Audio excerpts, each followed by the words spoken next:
encounters that have happened and some dead bodies which we have found, who claim that they are from Kashmir, then takes a local help to reach a particular destination where he has to conduct an attack. These terrorists generally do get killed within 6 months. It's a normal democratic process that basically normalizes the situation in any place. As we celebrate the 78th Independence Day of India, we are here to talk about Jammu and Kashmir, which has witnessed around 17 terrorist attacks so far. All of this started on June 9th when a bus carrying pilgrims was attacked in Riyasi district. Now the attacks have been continuing, the encounters have been happening, and so much so that yesterday, that is on Wednesday, an Indian Army captain lost his life. We have Deeptiman Tiwary here with us from the Indian Express to talk about how the terrorist entered. What does this implicate? We will also talk about J&K elections and the political dynamics at play. So, can you give me an overview of what is happening in Jammu and Kashmir? I mean, is this regular or is this something new? Because few reports also suggest that the terrorist attacks have entered Jammu, which was considered safer earlier. Yes, what we are witnessing is a spike in terror incidents in the Jammu division of the Union Territory of Jammu and Kashmir. See, we have to understand that there was terrorism in Jammu once upon a time, but following a crackdown by the armed forces and certain socio-political reasons that took shape in the mid-2000s, that things began going down, and then we used to see more terror attacks in Kashmir Valley rather than in Jammu. And mid-2000s, we have seen a very quiet Jammu compared to Kashmir. There have been a few incidents of terror here and there, but things have begun to spike. Terror incidents have begun to spike in Jammu since 2021, and there have been frequent terror attacks, more deadly and lethal terror attacks in Jammu than in Kashmir, which is very problematic, because then what we are looking at is an attempt by certain forces across the border to kickstart militancy and terrorism in Jammu division, which has been quiet for almost 2 decades now. So yes, that is true, and most of the attacks are taking place on security forces and are being committed by very highly trained terrorists. So do we know who is responsible for this, or there is no clarity on that? No, we do have some idea, and we know that who is interested in destabilizing Jammu and Kashmir. We know that who would benefit in destabilizing Jammu and Kashmir, and that is definitely forces across the border. That is Pakistan. It's military. It's intelligence agency, which is the ISI, Inter-Services Intelligence. They have been fomenting trouble in Jammu and Kashmir for decades now, and there is no other force which can create this kind of trouble, because the kind of attacks that we have seen can only be carried out with the help of a state, and not by a disgruntled individual who has been living there. And from some of the encounters that have happened and some dead bodies which we have found, we are aware that a majority of these attacks have been carried out by foreign terrorists, that is, who are belonging to Pakistan, from Pakistan's Punjab region, and some of them could also be from the northwest frontier province of Pakistan, which is closer to the Afghanistan border. So we are aware that they are coming from Pakistan. We are also aware, though, these attacks have been claimed by certain organizations who claim that they are from Kashmir, but what our sources in the intelligence agencies and security forces tell us is that they are all offshoots of the Jaish-e-Mohammed, which is based in Pakistan, and it is Daesh which has been sending highly trained militants across the border since 2021 to foment trouble in Jammu. Okay, now I want to talk about the geography and the strategy. You wrote about how terrorists entered JNK, and I want to know that how was it possible for them to enter with a security system that is in place like ours? Look, we have had security systems, we have had border fencing and Yeah. everything, and yet we have had infiltration. We've always had infiltration for several decades now. That's how Jammu and Kashmir remains on the boil, because there are foreign terrorists who keep coming to Jammu and Kashmir and either attack security forces or create some kind of civilian trouble by exploding a bomb in a public place, or those kind of sabotage activities. So they have been coming. Despite a fenced, international border and an LOC which is guarded by the Indian Army, these are very difficult terrains. Especially the Jammu border is hills and dense forests. Even the LOC, say towards Kupwara, when the snow falls, the fences actually break down, and so infiltration happens. And on the Jammu border also there are these marshy lands and riverine patches which are not fenced, so sometimes terrorists take that route and come into Jammu.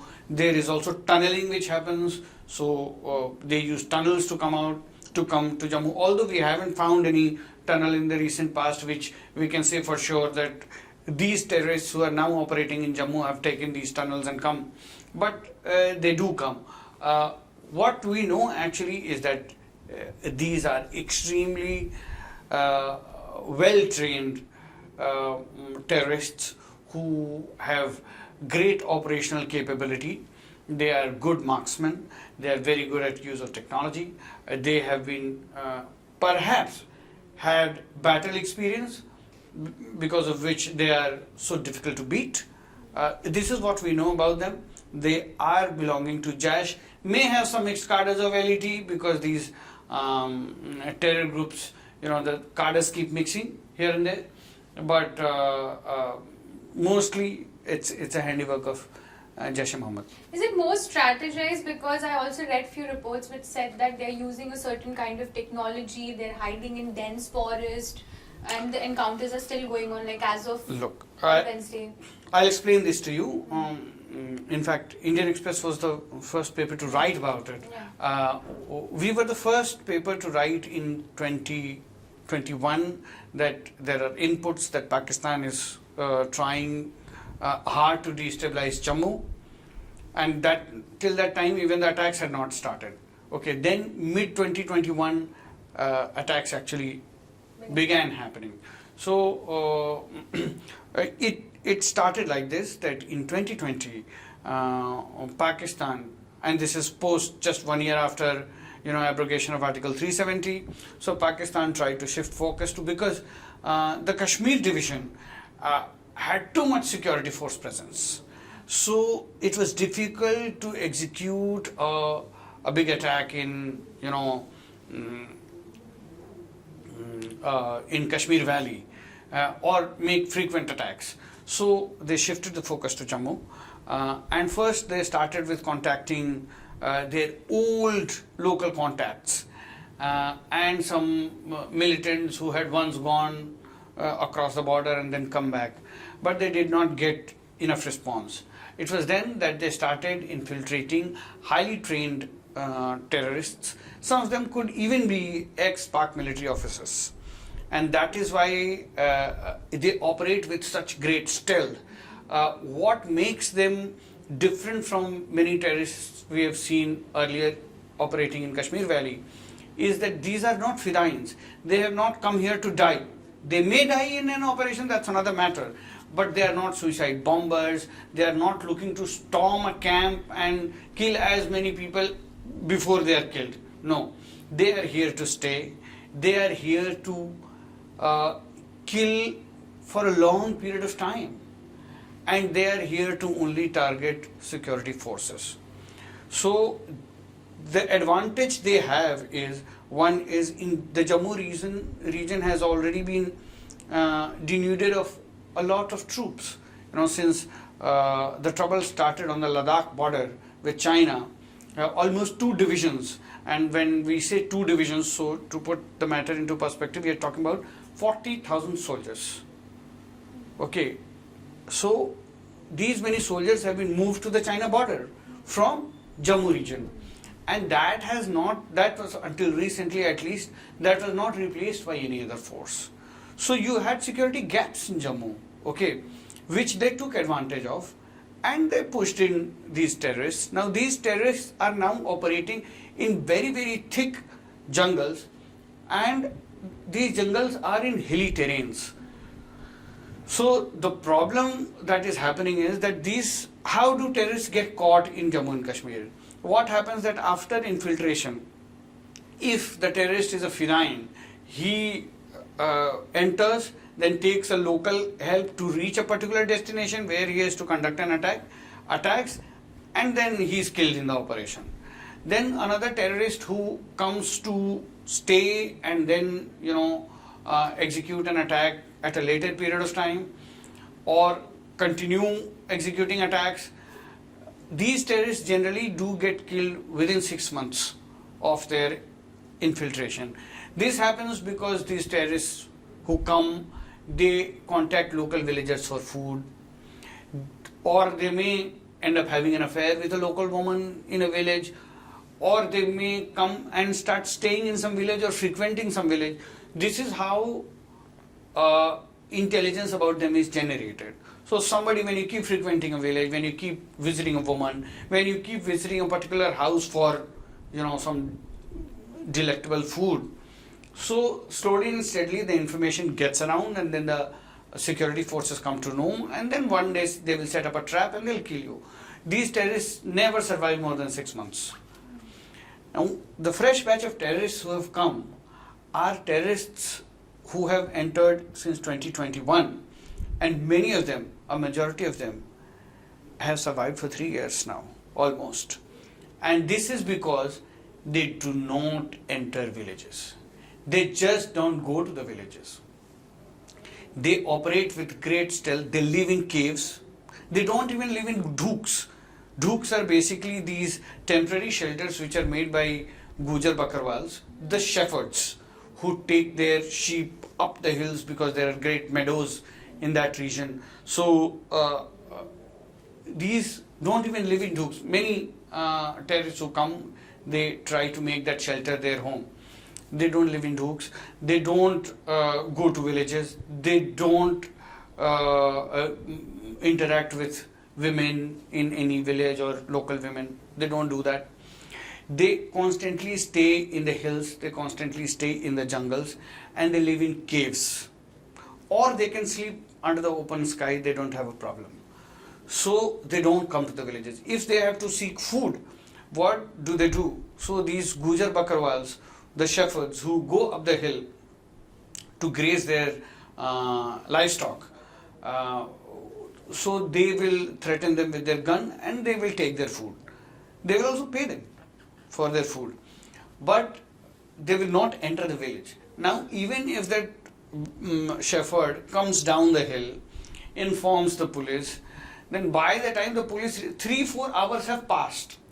By that time you can't find the guy. He is not at the same place, and it's a thick jungle. If you go chasing him, you're going to get killed. In fact, most of our army men, and we have lost more than 50 army men since mid-2021 in encounter with these terrorists. And most of these very, very good army men have died while chasing them.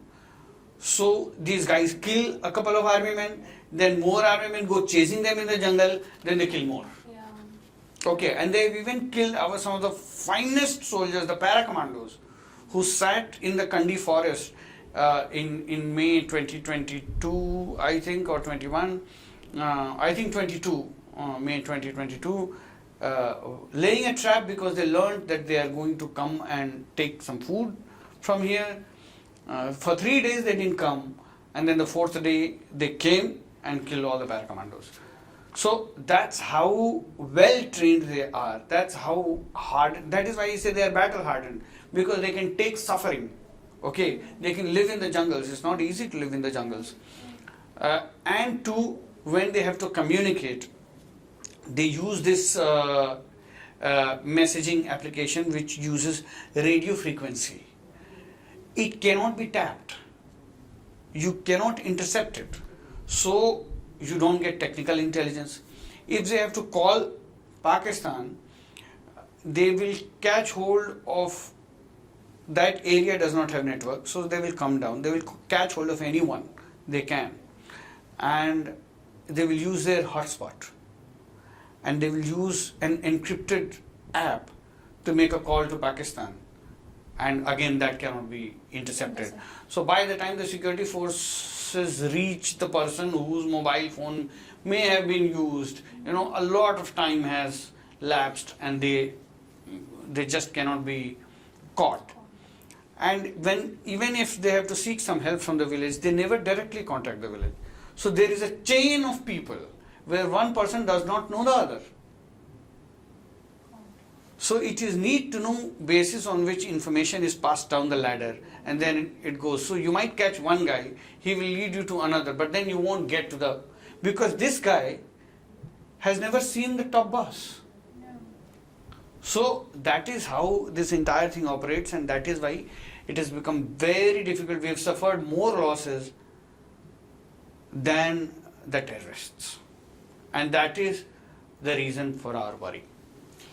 Coming to the political side of it, now J&K elections are a hot topic. EC is visiting there and all of that is happening. Do you think all of this will impact the dates, and was it an effort to do exactly this? Yes, of course. Almost every time you try to normalize the region, Pakistan does try to do something that can destabilize it. And elections are one of the ways of normalizing a region. People exercise their franchise, they elect their representatives. It's a normal democratic process that basically normalizes the situation in any place. So obviously, the neighboring country, which has been obsessed with this small region in the north of India to its own detriment, has been trying to destabilize. But as far as what we understand is that the Indian state, the Indian government, is fully ready to conduct the elections, and this is not likely to postpone the elections as envisaged by the government or as fixed by the Supreme Court of India. Also, in any case, doing this would be actually granting what the terrorists want, and no state should actually at least be visibly buckling under pressure of an extrajudicial power.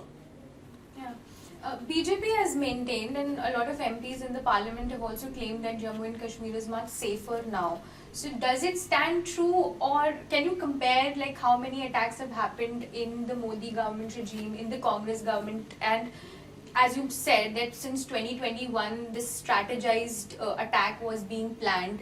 Were the attacks less because they were planning something like this to stay for longer? And no, it is true that attacks have come down. Law and order situation in Jammu and Kashmir is in much better shape than it was earlier. It has, of course, lot of efforts have been made by the government. We know what has happened in Kashmir. There have been some extremely coercive state measures which have been taken to what the state calls break down the terror ecosystem in Kashmir, in which even passport verification has become a huge task in Kashmir. People are being fired from their jobs for having even a remote connection with some terrorist in the past, or some organization, some separatist organization, whatever. All Hurriyat leaders are in jail. Whoever in Kashmir are in house arrest. So there are stringent provisions for stone pelting. Stone pelters are being booked under terror charges. They are being shipped out of Kashmir and lodged in Agra jail, which is very difficult for their families. So these are certain measures which have sort of translated into. So there is a cost which has been attached to stone pelting. Mm, One can argue that it has led to human rights violations, or these are extremely coercive measures which the state must not use. That remains a part of debate. But yes, these measures have had an impact, which has brought these bunds, strikes, incidents of stone pelting down very, very significantly, and has some measures taken on the national security grid have also brought the terror attacks down in Kashmir. Also, there are a significant number of forces since August 5, 2019 decisions who are in the valley. So all of this has had an impact. But what has happened in Jammu, it tells you that everything is not all right, and you may have had a period of peace in Jammu and Kashmir. I mean, relative, comparative. But Pakistan possesses the ability to destabilize your region still. Yeah. In the parliament, in the budget session, there was not a lot of talk on the Kashmir attacks as well. Talking about the leader of opposition, Rahul Gandhi, he talked about Agniveers and he raised issues about them, but he did not speak about the ongoing encounters. So, both government and the opposition is not talking about it a lot, except for few tweets that Congress occasionally publishes. So do you think both sides are being very cautious while talking about it, and why so? One is generally opposition parties tread with caution on matters of national security. So because this concerns our borders and this concerns a foreign country, so they generally try to tread with caution. Two is Pakistan is a subject which makes people in this country very emotional. It's an emotional subject, so again opposition parties will always exercise caution in attacking the government as to what they have been doing. Three, as far as Kashmir was concerned, so let's understand that abrogation of Article 370 in rest of India, it had almost near universal approval among the masses. Okay, so all political parties think that this is a subject which they're not sure of how to actually formulate their responses, because you want to attack the government for its failures, but you don't know how it will be perceived in the public or what line. So perhaps this is because an answer to that question can only be given by Rahul Gandhi and not exactly me. So why a front has not been opened for increasing attacks in Jammu? Obviously, opposition parties can question the government as to why they're constantly failing on the national security front. This is an important question, right? As Rahul Gandhi constantly questions the Modi government on China. Yeah. Okay. So basically his articulation is that on Pakistan you're all bluster, but on China you're quiet. Why is that? So yes, public perception, a lot of things count. Then the region is going into elections, so that also must be playing on the minds of the people, that you say anything now, so Kashmir will react differently, the rest of India will react differently. So at that time sometimes you think it's better to remain quiet. Also, Farooq Abdullah has given a lot of statements where he has talked that our government should hold peace talks with Pakistan. And during the campaigns, BJP leaders, including the Prime Minister also, he was sarcastic and he replied sarcastically on his statements. Do you think that is backfiring, or is NDA's stand? See, NDA has been very clear, the Modi government has been especially very clear that until and unless you stop terror attacks, we cannot have a conversation with you. We can't have bombs exploding in our backyard, and we can't have young men with Kalashnikovs running amok and you expecting us to have peace talks with you. That is not going to happen. You stop this, then we'll talk to you. See, it also comes from a position of strength and power. Pakistan is not a strategic threat to India. China is. Pakistan has thrown the kitchen sink at us, and it has not been able to do anything to this country. Okay, we have launched far ahead of it, and Pakistan is destroying itself. So India understands that in a and which is something that even Pakistan understands, that in a confrontation there is no way that Pakistan will win.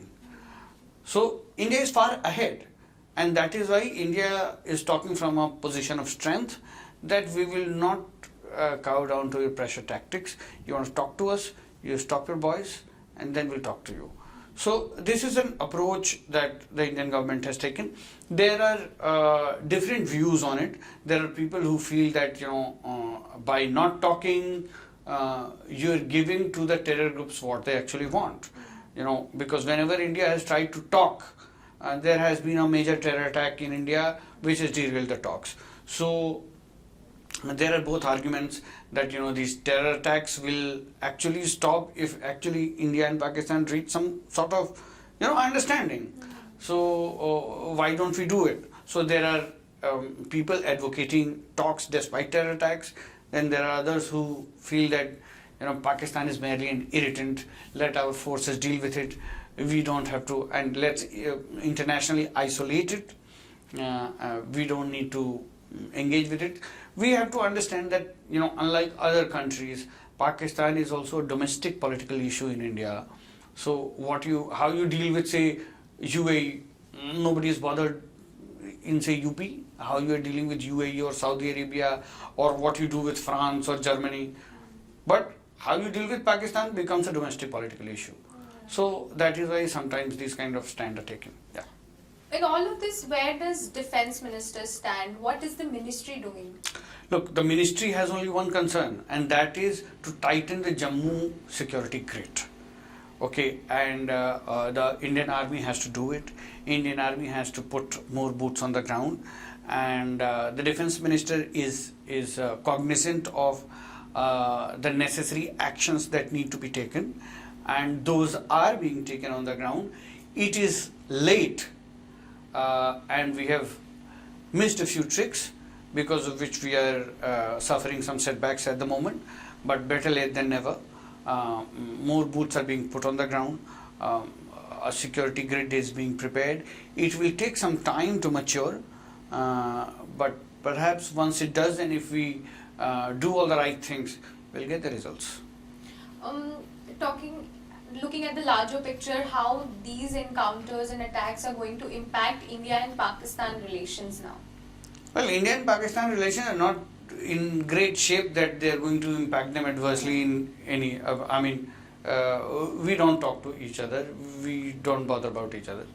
So I don't think it will have too much of an impact on, because that Pakistan has been trying to destabilize Jammu and Kashmir region has been going on for quite some time. So there's nothing to salvage. I won't say there is nothing to salvage, but the fact that as long as Pakistan remains obsessed with India, it will keep taking steps that are detrimental to the good of the entire region. And that is the basic problem. And I don't think that these attacks will make India-Pakistan relationship worse. Yes, these attacks may further delay the idea that India and Pakistan can talk. Thank you so much, Deeptiman. And if you like this video, please log on to Indian Express's channel on YouTube.